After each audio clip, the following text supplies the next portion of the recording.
cumprimento a todos os irmãos e amigos com a paz do Senhor Jesus. Amém? Louvamos a Deus por tudo aquilo que já temos recebido da sua parte nesta manhã e nesta noite. O Senhor já tem falado aos corações. Eu creio que se o culto se encerrasse neste ponto, você já poderia dizer: Deus tem falado comigo. Mas o Senhor quer continuar falando. No culto, Deus, através da instrumentalidade dos seus filhos, que pregam, que dirigem, que cantam, que intercedem, que ministram de alguma forma, Ele vai tratando os nossos corações, nós vamos adorando a Ele, enviando para Ele os nossos encômios, glórias, aleluias, adoração, e Ele vai derramando sobre nós tudo aquilo que nós precisamos para o nosso crescimento e fortalecimento espirituais. Se é verdade que você tem vivenciado isso no dia de hoje, também, como outras vezes, diga um forte aleluia. Porque o Senhor é bom e a sua bondade dura para sempre. Queridos irmãos, eu gostaria de convidá-los a de pé como estão, a abrirem seus exemplares da Sagrada Escritura juntamente com o meu, no livro de Atos dos Apóstolos, no capítulo de número 14. Atos dos Apóstolos, capítulo de número 14.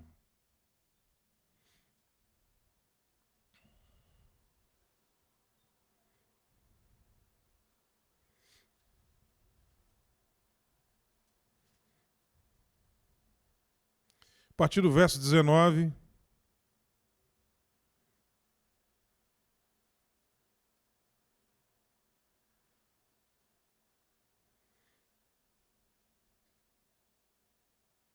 Até o verso de número 22. Quem encontrou, diga amém. Diz a palavra de Deus. Sobrevieram, porém, os judeus de Antioquia e de Icônio, que, tendo convencido a multidão, apedrejaram a Paulo e o arrastaram para fora da cidade, cuidando que estava morto. Mas, rodeando os discípulos, levantou-se e entrou na cidade. E no dia seguinte saiu com Barnabé para Derbe. E, tendo anunciado o evangelho naquela cidade, feito muitos discípulos, voltaram para Listra, Icônio e Antioquia, confirmando o ânimo dos discípulos, exortando-os a permanecer na fé, pois que por muitas tribulações nos importa entrar no reino de Deus. Você pode dizer glória a Jesus? Podeis vos assentar. Queridos irmãos e amigos, esse texto que nós acabamos de ler narra um episódio marcante da primeira viagem missionária do apóstolo Paulo, juntamente com Barnabé, eles que tinham como base missionária Antioquia da Síria, a primeira cidade onde os cristãos foram chamados de cristãos, que significa seguidores de Cristo. E nós encontramos aqui, nesse texto que nós lemos, Paulo sofrendo forte oposição, juntamente com Barnabé, lá nessa cidade de Listra, onde chegou ao ponto de ser apedrejado, lapidado, no sentido terrível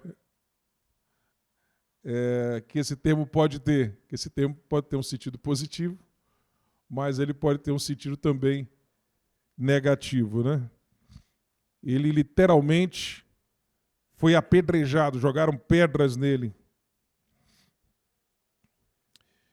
Paulo, ele já havia sofrido uma oposição em Icônio. Você vê no capítulo 14, logo no início, ele sofrendo uma oposição em Icônio. Os gentios se juntaram ali com alguns judeus e conspiraram contra Paulo e Barnabé, e eles saíram de Icônio. Mas ali eles já tinham conseguido levar a mensagem do evangelho. Aí eles chegam em Listra. E em Listra, curiosamente, depois de um milagre em que Deus usa Paulo para curar um paralítico, Paulo estava pregando e ele viu fé naquele homem, nos diz o verso 8 do capítulo 14 de Atos, que era leso dos pés, coxo desde o seu nascimento, o qual nunca tinha andado. E ele ouviu falar de Paulo e começou a ouvi-lo, e Paulo, fixando nele os olhos e vendo que tinha fé para ser curado, disse em voz alta: levanta-te direito sobre os teus pés. E ele se levantou num salto, diz o texto bíblico, ele saltou e andou. E aí, quando a multidão viu isso, aí ela entrou em alvoroço, em frenesi, foi eletrificada por aquele evento. Mas veja como são as coisas, né? O diabo tentou usar isso de uma forma negativa. Veja, foi Deus que fez o milagre, Deus faz as coisas, mas às vezes o diabo tenta pegar a repercussão daquilo que Deus fez e tenta desviar do foco que era o que Deus queria, né? Pelo menos sobre a vida de alguns, porque sempre vai ter aqueles que vão ouvir, vão ser tocados pelo sentido real daquilo que aconteceu naquele momento, que foi pela intervenção divina. Se você entendeu, diga aleluia. E aí, alguns dentre o povo começaram a pensar, esse pessoal aí, esse Barnabé e esse Paulo, são deuses que se fizeram homens e estão entre nós. E pensaram, isso aqui é Júpiter e aquele ali é Hermes, né? Barnabé, por ser o líder, né, ali do grupo, eles viram nele Júpiter, ou Zeus. E Paulo, como era o falante, o mais falante, então viram nele Hermes, que é aquele deus que traz a mensagem, né, que leva a mensagem. E quiseram sacrificar a eles um sacerdote lá, que adorava Júpiter. Ele trouxe bois e levou para um local lá na cidade e oferecer sacrifício a eles como deuses, né? Trazendo para a entrada da porta touros e grinaldas, queria com a multidão sacrificar-lhes. Ouvindo, porém, isto, os apóstolos Barnabé e Paulo, verso número 14, rasgaram as suas vestes e saltaram para o meio da multidão, clamando e dizendo: varões, por que fazeis essas coisas? Nós também somos homens como vós, sujeitos às mesmas paixões, e vos anunciamos que vos convertais dessas vaidades, ou seja, dessas coisas vãs que não valem nada, para o Deus vivo, esse sim que é o real, que fez o céu e a terra e o mar e tudo quanto há neles, o qual nos tempos passados deixou andar todos os povos em seus próprios caminhos, contudo, não se deixou a si mesmo sem testemunho, beneficiando-vos lá do céu, dando-vos chuvas e tempos frutíferos, enchendo de mantimentos e de alegria o vosso coração. Dizendo isso com dificuldade, impediram que as multidões lhes sacrificassem. Eles conseguiram impedir o sacrifício. Mas veja como são as coisas. Sobrevieram logo depois desse episódio uns judeus de Antioquia e de Icônio. Mas que Antioquia é essa? Não é Antioquia da Síria, que era a base missionária de Paulo e Barnabé, que vieram de lá. É Antioquia da Psídia, onde eles tinham passado antes e tiveram uma oposição forte por parte dos judeus. Isso está narrado no capítulo anterior, o capítulo 13. Então, esses judeus vindo de Antioquia da Psídia e de Icônio, que no capítulo 14, no início, como eu já disse, é narrado que foi também um local onde eles sofreram uma forte oposição por parte justamente dos judeus, sendo que lá em Icônio eles conseguiram também que alguns gentios se juntassem com eles nessa conspiração contra Saulo e Barnabé. Então, sobrevendo esses judeus de Antioquia e de Icônio, conseguiram convencer a multidão. A gente não sabe como é que foi esse processo, mas eles conseguiram convencer a multidão a apedrejar a Paulo. Veja, momentos antes, né, isso aqui pode ter passado dias para acontecer, tá? Entre o verso 18 e o verso 19, entre o ocorrido no verso 18 e o verso 19, pode ter passado dias, ou um dia, ou dois. Mas fato é que momentos antes, que a gente não sabe se foi um dia, ou horas muito provavelmente não, mas um dia, ou dois, ou três, mas momentos antes, aquela multidão queria adorar Saulo, chamado Paulo, era o nome grego que ele adotou nas suas viagens missionárias, provavelmente era o nome grego que ele adotou como cidadão romano, na verdade, antes mesmo das cidades missionárias, das viagens missionárias. e Barnabé. Queriam matar Paulo e Barnabé. Mas agora, não sei que argumento os judeus usaram aqui, de repente disseram, olha, esse pessoal é feiticeiro, na verdade. Isso é um argumento possível. E aquilo que eles fizeram não foi por alguma intervenção divina, mas foi feitiçaria, coisa diabólica, coisa má, e inventaram muitas histórias de Saulo e Barnabé, mentiras e mentiras. Eles que estavam ali para fazer o bem, para levar a mensagem do evangelho, e agora nós temos essa multidão, você sabe que as multidões são voláteis, as multidões, elas uma hora dizem, bendito o rei que vem em nome do Senhor, né? Para dias depois, isso foi no domingo, segunda, terça, quarta, quinta, para na sexta-feira, quinta ou sexta-feira, dizer crucificam, 4, 5 dias depois, a multidão é volátil. Né? Essa história de vox populi, vox dei, ou seja, a voz do povo é a voz de Deus, não é verdade. Às vezes a multidão está com a razão, mas às vezes não. É por isso que você vai encontrar lá no livro de Êxodo sendo dito que aquele que julga uma causa, ele não deve ser levado a torcer a causa por causa da elite que lhe dá dinheiro e suborna, nem também, diz o texto bíblico, por causa da multidão. Porque às vezes não é alguém da elite que pressiona ou suborna, mas às vezes é a multidão que entra em frenesi e acha que determinada coisa é certa quando não é, e força aquela causa. Então, aqui nós vemos a multidão indo de um extremo errado para outro extremo errado. E Barnabé de alguma forma escapa, mas Paulo é pego. E ele é apedrejado.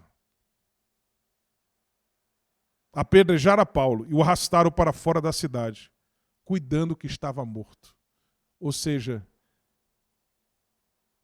não foram algumas pedrinhas só que bateram nele, foi muita pedrada, irmãos. Ao ponto que Paulo foi dado como morto. Olharam ele e disseram, morreu. Vamos deixar o corpo aqui no meio da cidade? Não, vamos arrastar e deixar fora da cidade. E arrastaram o corpo dele, apedrejado, sangrando, cheio de hematomas. Arrastaram ele e colocaram fora da cidade. E os discípulos, ou seja, aqueles que haviam crido, talvez entre aqueles que haviam crido ali em Listra, com certeza estava quem? Quem é que se lembra que é uma figura ilustre de Listra, amigo de Timóteo? Amigo de Paulo, já disse quem é, né? Timóteo. Amigo de Timóteo, já fui antecipando a resposta. Ato falho, já dei a resposta de cara. Timóteo, né? Provavelmente ele estava ali. O jovem Timóteo, valoroso. Os discípulos de Listra, aqueles que haviam crido, porque, como eu disse, irmãos, alguns entenderam errado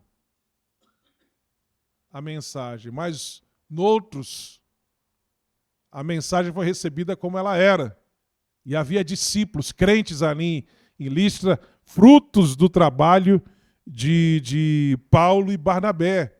Timóteo foi criado no judaísmo, mas ele abraçou a mensagem do evangelho quando Paulo foi para lá e pregou Jesus. Amém? E ele estava entre os discípulos, ele ainda muito jovem. E a Bíblia nos diz que os discípulos, rodeando ele, talvez quando rodearam ele, oraram por ele naquele momento. Um milagre aconteceu, irmãos. Alguns expositores acham que aqui ele teve só uma síncope, um desmaio, um quase morte, e depois ele despertou. Mas aqui claramente foi um milagre. Primeiro porque o verbo que é usado aqui para dizer levantou-se é um verbo que é muito usado no texto bíblico para falar de ressurreição. Então é muito provável que Paulo aqui foi ressuscitado. Ele morreu e foi ressuscitado. A igreja orou ali naquele momento e de repente ele levanta completamente restabelecido pelo Senhor. Você pode dizer glória a Deus, aleluia por isso? Mas o milagre não foi só esse não, irmãos. Primeiro, quero chamar a atenção para a coragem dele, porque ele levantou, em vez de fugir dali, ele voltou para a cidade. Voltou para a cidade com os discípulos, encontrou ali Barnabé e saiu com Barnabé para Derbe. Irmão, ele saiu a pé com Barnabé para Derbe, alguém que tinha praticamente morrido. E sabe qual é a distância de Listra para Derbe? 100 quilômetros. Você acha, irmão, que alguém que foi, mesmo que não tenha morrido, mas foi apedrejado daquele jeito, no dia seguinte podia se levantar e andar 100 quilômetros para ir para Derbe? O que significa isso? Milagre do Senhor. Milagre do Senhor. Alguém pode dizer, não, mas será que foi no dia seguinte? Veja lá o que os seus olhos estão te mostrando aqui, se você está enxergando bem no verso 20.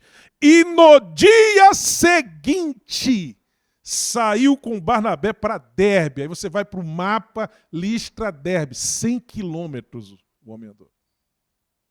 Ou seja, ele foi restaurado por um milagre de Deus. Agora veja o que acontece na sequência. E tendo anunciado o evangelho naquela cidade, ou seja, em Derbe, e feito muitos discípulos, a gente não sabe quanto tempo ele ficou em Derbe, mas ali muita gente se converteu, voltaram para Listra, Icônio e Antioquia. Quais foram os locais onde eles foram perseguidos, e num deles, inclusive, Paulo quase morreu? Antioquia da Psídia, capítulo 13, Icônio, início do capítulo 14, e Listra, onde ele foi apedrejado até a morte. E eles voltam para lá. Esses homens são corajosos. Detalhe, no caminho de volta para Antioquia da Síria, né? Que depois de lá eles foram para Antioquia da Síria, no caminho de volta, irmãos,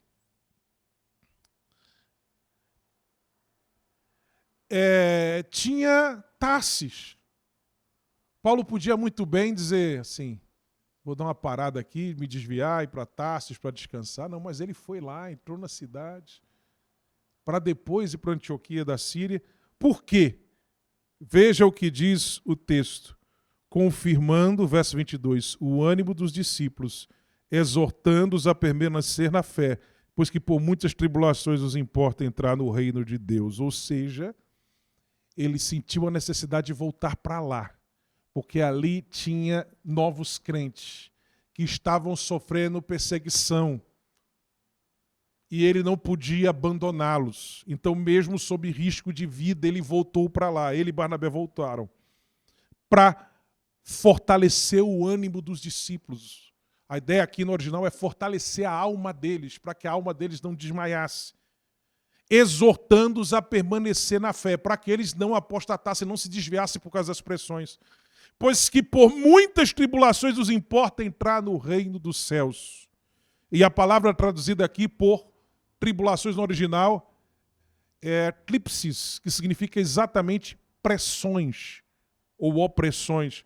Por muitas pressões nos importa entrar no reino dos céus. Você pode dizer amém por isso? Isso é uma coisa que não dá muito vontade de dizer amém para o homem natural, né? Mas é amém. Diga amém forte. Porque é realidade. Hoje em dia,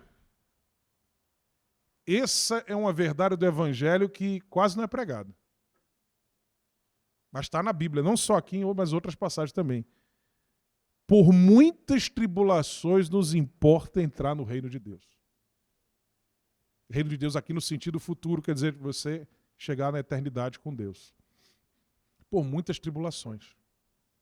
Geralmente a mensagem que chega é: você está na tribulação, está na dificuldade, aceite Jesus que tribulação vai desaparecer.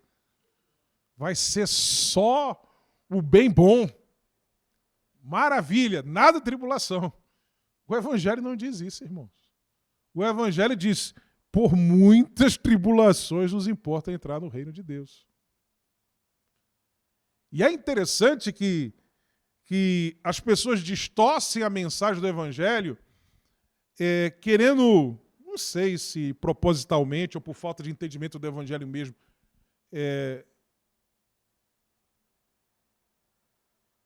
dizer que o Evangelho não tem tribulações que a pessoa vai vivenciar estando no Evangelho. Quando nem para os nossos filhos a gente diz isso. Você, quando está criando seus filhos, você diz para ele assim: olha, o mundo é maravilhoso. O mundo é só bem bom. é um mar de rosas, não vai acontecer nada com você. O mundo é maravilhoso, não há erros, não há maldade, não há guerras, não há conflitos, não há nada. Você ensina isso para os seus filhos? Você já esclarece para ele, olha, a realidade do mundo é dura. Você já dá aquele, para quem gosta de filme, é aquele conselho do Rocky Balboa, né? A vida vai te bater forte, mas não é o quanto você leva pancada que vai definir se você vai vencer ou não. É a tua resistência às pancadas da vida e seguir. Conselho Rocky Balboa, né? Até o filme diz isso. Até a gente ensinando os nossos filhos, a gente diz isso. Mas quando a gente vai pregar o evangelho, a gente parece que, não vou dizer que somos nós aqui, mas o pessoal começa a dizer, não, você está tribulado, mas você vai vir, não vai ter mais nada, vai ser só o bem bom. Quem disse isso? João 16:33, Jesus disse, no mundo tereis aflições. Salmo 34, verso 17, se não me falha a memória, poucas são as aflições do justo, é isso que está escrito lá? Como é que está escrito? Muitas são as aflições do justo. Mas graças a Deus que não termina aí, né? Na sequência diz, mas o Senhor o livra de todas. Mas não é livrar no sentido de impedir que ele passe por tribulações. Porque se fosse isso, esse texto estaria se autocontradizendo. É no sentido de, ele vai passar por todas as tribulações, mas o Senhor vai estar com ele para ajudar a superar cada uma dessas tribulações. Amém? Então, o que o Evangelho nos ensina é que você vindo a Jesus, não é que não vai ter mais tribulação, as tribulações vão continuar indo, sendo que agora você vai ter Deus ao seu lado para te ajudar a superar e vencer e chegar do outro lado. Amém? Para não ser destruído pelas tribulações dessa vida. Como diz Paulo escrevendo aos Coríntios, abatidos, mas não destruídos. Não destruídos. Por muitas tribulações, aqui no original é por muitas pressões, nos importa entrar no reino dos céus. Você está no caminho para o reino dos céus? Então saiba que você vai sofrer pressões. De todos os lados. De alguma forma você vai sofrer pressões. Claro que tem momentos de alívio que o Senhor nos dá. Tem um momento que a gente está aliviado, mas nesse momento que você está assim, se prepara, se fortalece, porque mais à frente vai vir uma outra adversidade. Porque importa, por muitas pressões, a gente entrar no reino dos céus.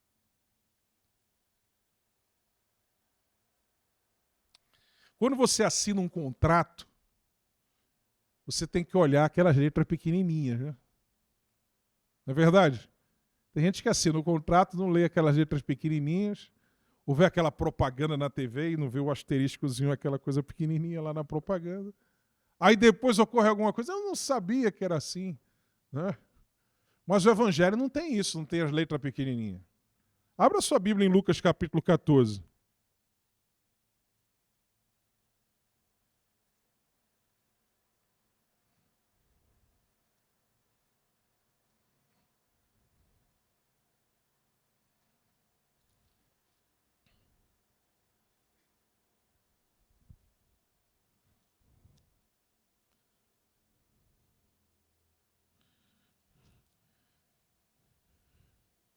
É Lucas 14?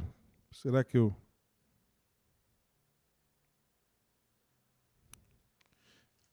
Capítulo 13.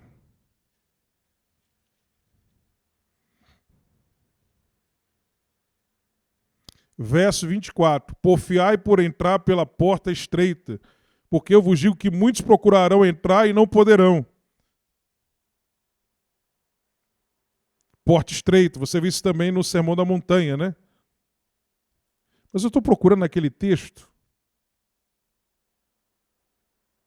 Aqui, capítulo 14 mesmo. Mas esse verso 23, esse verso do capítulo 13 também tem tudo a ver, o verso 24. Mas vamos aqui para o capítulo 14, verso 25. Olha o que diz o texto. Ora, ia com ele uma grande multidão e voltando-se disse-lhe. Veja, primeira coisa, vinha uma grande multidão atrás de Jesus. Aí Jesus, quando via a multidão grande atrás dele, aí Jesus sabia que tinha gente que estava seguindo ele ali, mas totalmente sem entender o que era o evangelho. Aí Jesus, né? Jesus, as letras pequenininhas do contrato, não é pequenininha nele não, são letras graúdas. Né? Você se lembra, João capítulo 1, quando João Batista diz, eis o cordeiro que tira o pecado do mundo. E aí, dois discípulos de João, um deles o próprio João, né? Que escreveu o evangelho que leva o seu nome e conta essa história, foram seguir a Jesus, né?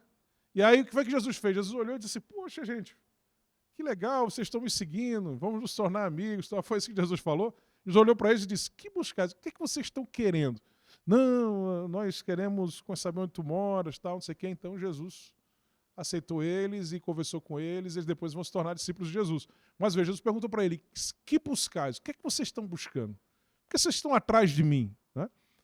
Vocês se lembram também de João capítulo 6, quando ele multiplicou pães e peixes? O que foi que aconteceu? O pessoal olhou assim e disse, nosso problema está resolvido. A gente tem que colocar ele como rei, porque toda vez que estiver faltando comida, ele vai multiplicar a comida e vai ser uma maravilha. O texto bíblico diz isso. E quiseram pegar ele à força para ser rei e ele fugiu. E aí ele atravessou o mar, depois da Galiléia, para o outro lado, ele disse para os discípulos irem na frente, depois ele foi atrás deles, no meio do caminho houve a tempestade, Jesus ficou no monte orando, né, ali de madrugada, ele foi atrás deles, depois acalmou a tempestade, entrou no barco, eles chegaram do outro lado, mas mandou eles irem embora. A Bíblia diz que, em outra passagem, diz que forçou eles a ir embora. Ó, não entrem nessa na multidão, não entrem no barco e vão embora. E eles foram embora, depois Jesus se encontrou com eles no meio do mar da Galileia, porque houve aquela tempestade, e eles chegaram do outro lado. Chegando do outro lado, uma grande parte daquela multidão tinha circulado o mar, já estava do outro lado esperando Jesus. E Jesus, quando vê aquela multidão, não fica assim, dizendo, poxa, sou o máximo, hein? Olha a multidão atrás de mim, magnetizada por causa de mim. Não. Jesus olha para ela e diz assim, para a multidão, vocês estão aqui, não é por causa da minha mensagem, é por causa do pão de cevada que eu multipliquei. E aí Jesus diz, eu sou o pão vivo que desceu do céu. E aí Jesus faz um dos seus discursos mais duros, que ele diz, inclusive, que é preciso comer a carne e o sangue dele para entrar no reino de Deus. Né? E aí, quando Jesus termina o discurso, a multidão olha um para o outro e diz o texto bíblico. Eles disseram, dura esse discurso. E foram embora. E aí só ficaram Jesus e os 12. E Jesus, ele não olha para os 12 e disse, gente, não vão embora não, fica aqui também, não me deixe sozinho não. Jesus vira para eles e diz, vocês não querem ir embora também não? Aproveite a oportunidade. Se vocês quiserem ir, podem ir embora. Aí o que é que Pedro faz? Pedro toma a frente e diz, Senhor, para quem iremos nós? Só tu tens as palavras de vida eterna. Aleluia. Então, Jesus quer que a gente esteja consciente do custo de segui-lo, que vai ter pressões. Vai fazer parte da caminhada do processo. Mas não tema porque você não está sozinho nesse processo. Ele está com você no meio desse processo. Amém? Mas vamos ver aqui Jesus lendo aquelas letras do contrato, que no contrato do reino de Deus não estão pequenininhas, estão grandes. Né? Ora, ia com ele uma grande multidão e voltando-se disse-lhe, se alguém vier a mim e não aborrecer a seu pai, mãe, mulher, e filhos, irmãos e irmãs, e ainda também a sua própria vida, não pode ser meu discípulo. E qualquer que não levar a sua cruz e não vir após mim, não pode ser meu discípulo. Quer ser meu discípulo? Isso aqui, o contrato é esse. Quer assinar o contrato? Jesus, ele escondeu alguma coisa? Ele disse que não ia ter um custo? Ele disse. E aí veja o que ele diz. Pois qual de vós, querendo edificar uma torre, não se assenta primeiro a fazer as contas dos gastos para ver se tem com que acabar? Para que não aconteça que depois de haver posto os alicerces e não podendo acabar, todos os que a virem comecem a escarnecer dele, dizendo, este homem começou a edificar e não pôde acabar. Ou qual é o rei que, indo à guerra pelejar contra outro rei, não se assenta primeiro a tomar conselho sobre se com 10.000 pode sair ao encontro do que vem contra ele com 20.000? Né? O Vladimir Putin devia se lembrar desse versículo quando invadiu lá a Ucrânia. De outra maneira, estando outro ainda longe, manda embaixadores e pede condições de paz. Assim, pois, qualquer de vós que não renuncia a tudo quanto tem, não pode ser meu discípulo. Ou seja, quando você entrar em qualquer negócio, avalie o custo, calcule. Para então você não entrar no arroubo e no meio do caminho, na primeira pressão. Sabe aquela semente que foi jogada num determinado tipo de terreno? E aí, Jesus vai dizer que o que aconteceu com aquela semente são quando vêm as aflições, aí a pessoa pula fora do barco. E eu calculei mal, e aí ele pula fora. Mas nós não somos desses. Amém, irmãos? Como diz o texto bíblico, nós não somos daqueles que retrocedem. Abacuque capítulo 2, verso 4. O justo viverá da fé. E se ele recuar, a minha alma não tem prazer nele. Então, não sei o que você está vivenciando. Não sei o que você está vivendo. Todos nós passamos por tribulações, né?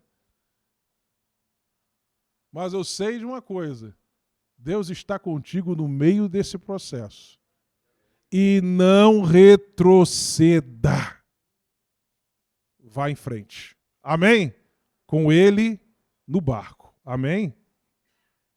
Você está no centro da vontade de Deus, isso é o mais importante de tudo. Se você está no centro da vontade de Deus, se você está com sua vida ordenada nele, então permaneça firme. Pressões vão vir, mas o Senhor está contigo para te abençoar. Amém?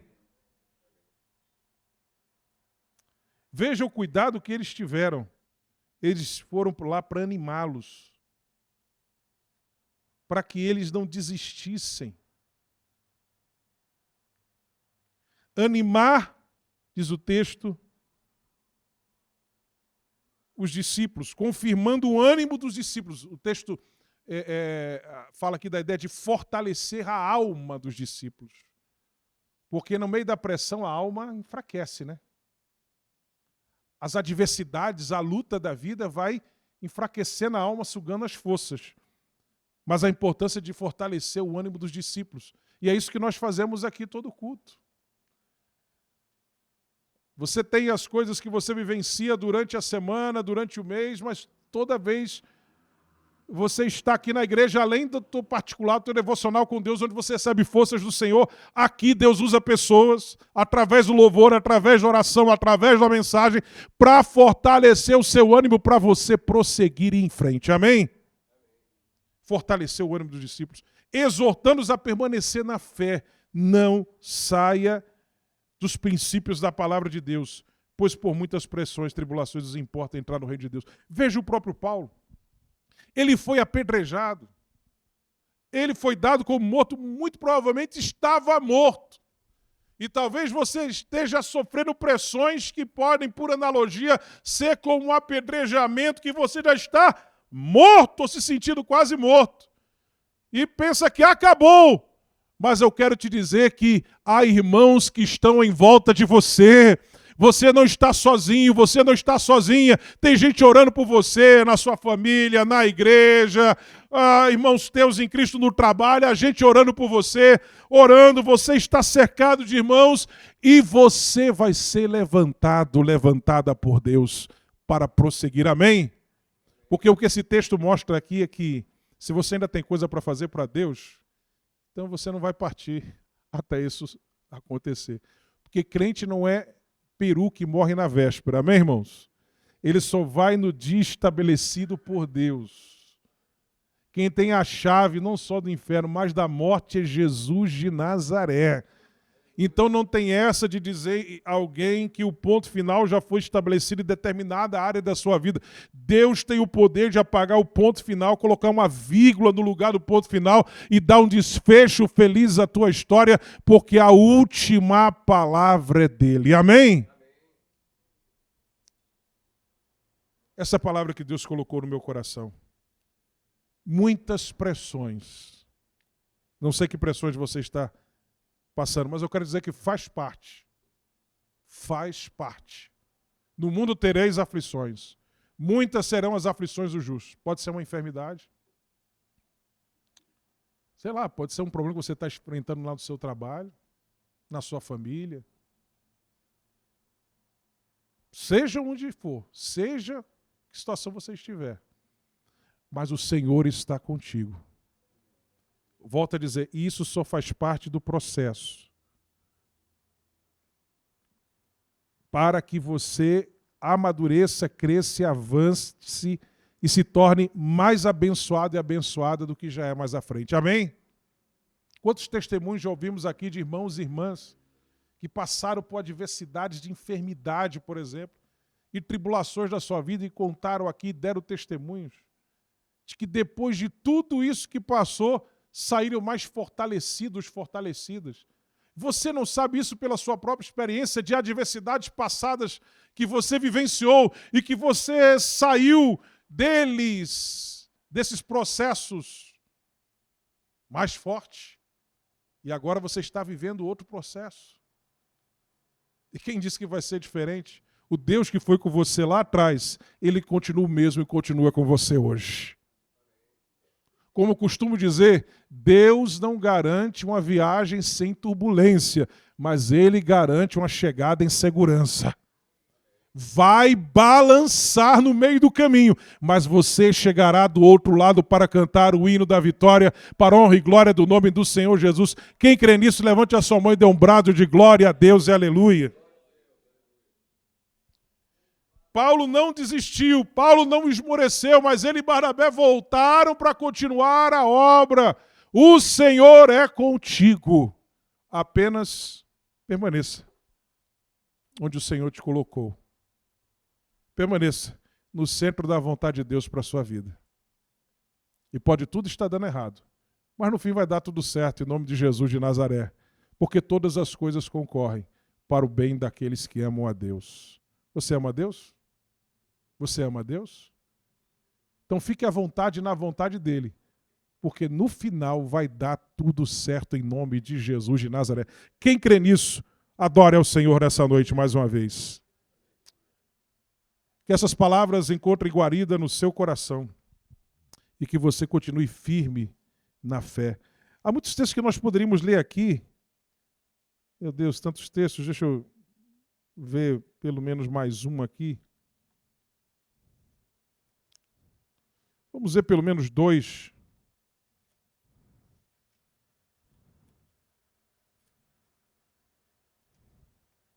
Vamos ver um relacionado, inclusive, a esse episódio. 1 Tessalonicenses. O relacionado a esse princípio, pelo menos. Capítulo 3.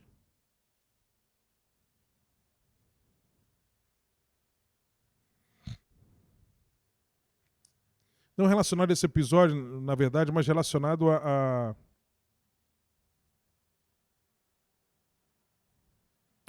tem relação com esse episódio, sim. E traz uma verdade sobre esse princípio. 1 Tessalonicenses capítulo 3, verso 1. Pelo que não podendo esperar mais de boa mente, quisemos deixar-nos ficar sós em Atenas e enviamos Timóteo, nosso irmão e ministro de Deus e nosso cooperador no Evangelho de Cristo, para vos confortar e vos exortar acerca da vossa fé. Na verdade, não tem a ver com esse episódio, tem a ver com o episódio lá na frente, mas o princípio que traz é o mesmo. Para que ninguém se comova por essas tribulações, porque vós mesmos sabeis que para isto fomos ordenados. Veja o que ele diz. A partir do verso 2, enviamos Timóteo, nosso irmão e ministro de Deus, e nosso cooperador no Evangelho de Cristo, para vos confortar e vos exortar acerca da vossa fé, para que ninguém se comova por essas tribulações, porque vós mesmos sabeis que para isto fomos ordenados. Para que você entenda melhor o que ele está dizendo aí, coloca na outra versão. Pode ser bem fácil aí, NVT, nova tradução da linguagem de hoje, NTLH. Pode ser NTLH ou NVT, que são linguagens ainda mais fáceis, né? Ou NVT ou NTLH. Não, aí está na revista corrigida, né? 1 Tessalonicenses 3:3 na NVT, para que as dificuldades não os abalem, mas vocês sabem que estamos destinados a passar por... Estamos destinados, o texto aqui diz ordenados. Outra versão vai dizer designados. É desígnio de Deus. Está ordenado, está destinado, né, a passar por elas. Né?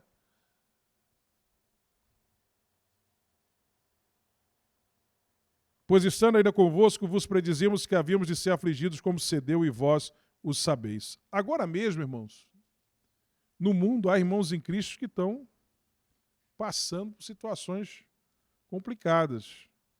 Muito mais do que nós estamos passando hoje.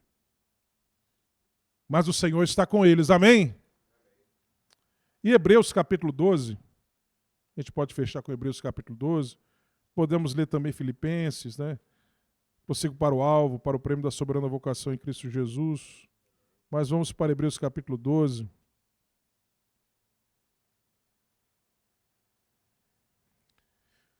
Verso 1. Portanto, nós também, pois que estamos rodeados de uma tão grande nuvem de testemunhas, ele está se referindo aos heróis da fé que ele acabou de elencar no capítulo 11, né? Aquela galeria dos heróis da fé. Essas testemunhas que ele disse que nos rodeiam são os heróis da fé, que estão olhando para nós hoje, que são exemplos para nós. Portanto, nós também, pois que estamos rodeados de uma tão grande nuvem de testemunhas, deixemos todo embaraço e o pecado que tão de perto nos rodeia e corramos com paciência a carreira que nos está proposta. A carreira foi proposta, já está determinada e você tem que correr ela com paciência. Como? Olhando para Jesus. Como é que você consegue correr essa caminhada que já está proposta? Olhando para Jesus, autor e consumador da fé, o qual pelo gozo que lhe estava proposto suportou a cruz, desprezando a afronta e assentou-se à destra do trono de Deus. Olhando para Jesus, aconteça o que acontecer, venha o que vier, fique com seus olhos fixos em Jesus. Olhe para Jesus. Ele é a tua bússola, ele é teu fanal, ele é o teu farol. Olhe para ele e continue andando. Se você não olhar para ele, você vai se distrair no meio do caminho, vai perder o percurso e vai ser pior. Mas se você olhar para ele no meio do escuro, você está vendo aquela luz. Vai seguindo em direção a ela e você vai sair dessa situação vitorioso, vitoriosa e mais fortalecido e fortalecida no nome do Senhor Jesus. Quem pode dizer amém por isso? Se você está passando por algum processo, essa mensagem serve para você. Se você já saiu de um e nesse momento está no respiro, fica essa mensagem para você, para no próximo. Desculpe, mas todos nós passamos por tribulações, isso aí é fato. Você se lembrar dessas verdades e não esmorecer e prosseguir.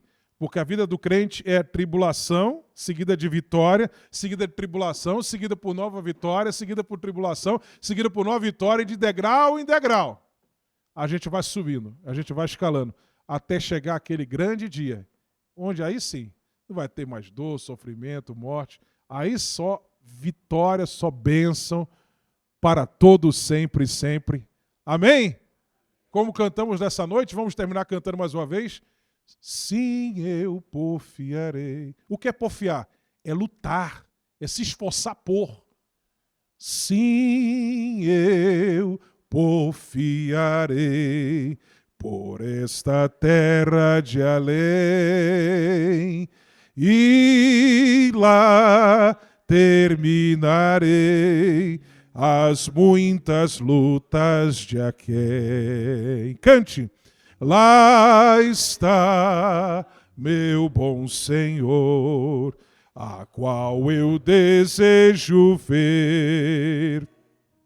Ele é tudo para mim e sem ele eu não posso viver. Para quem iremos nós? Sim, eu porfiarei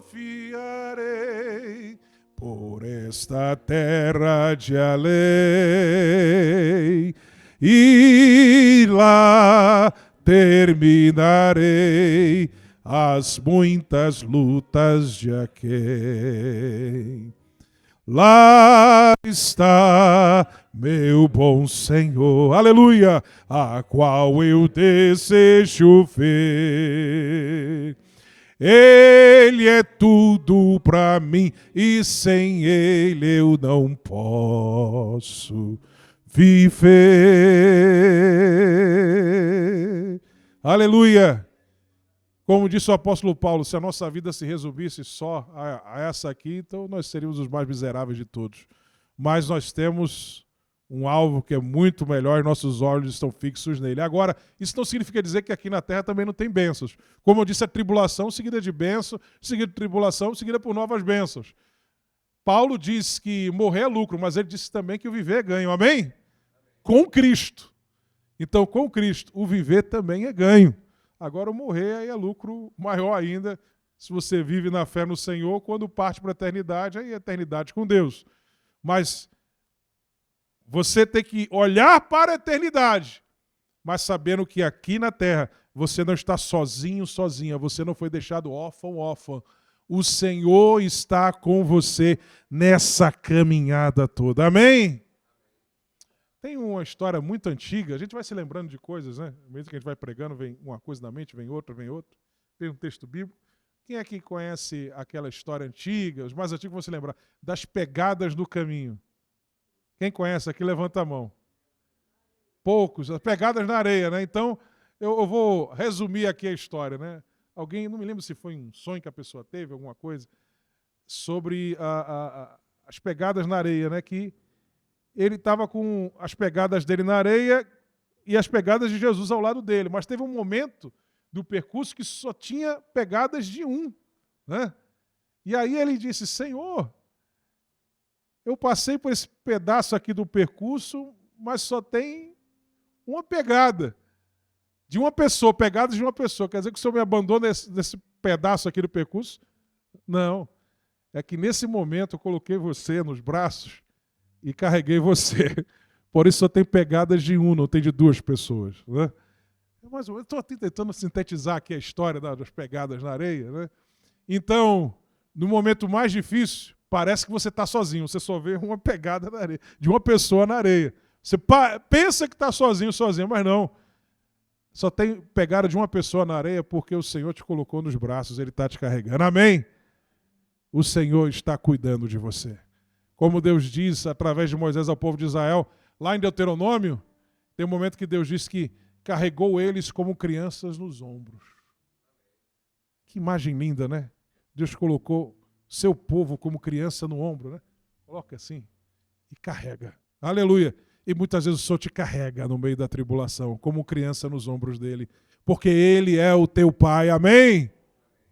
Aleluia, aleluia! Está gostoso aqui nessa noite. Mas o tempo já finda e que você guarde essas palavras no seu coração, porque são palavras de Deus para a tua vida. Amém? Prezado, a paz do Senhor Jesus, estamos muito felizes com o seu acompanhamento dessa mensagem que foi transmitida. E é importante você saber que Jesus é o nosso maior e melhor amigo, socorro em todos os momentos. Tem à sua disposição os canais de comunicação para que você possa ter acesso às informações concernentes à igreja, para ter plena ciência de que Jesus é o nosso Salvador. A Igreja Assembleia de Deus Recreio é uma igreja que adora o Senhor e que prega o Evangelho. E será uma grande bênção se você participar sempre conosco dessa experiência, reconhecendo a Jesus como seu Senhor e Salvador. Que Deus te abençoe rica e abundantemente a você e a sua família, em nome do Senhor Jesus.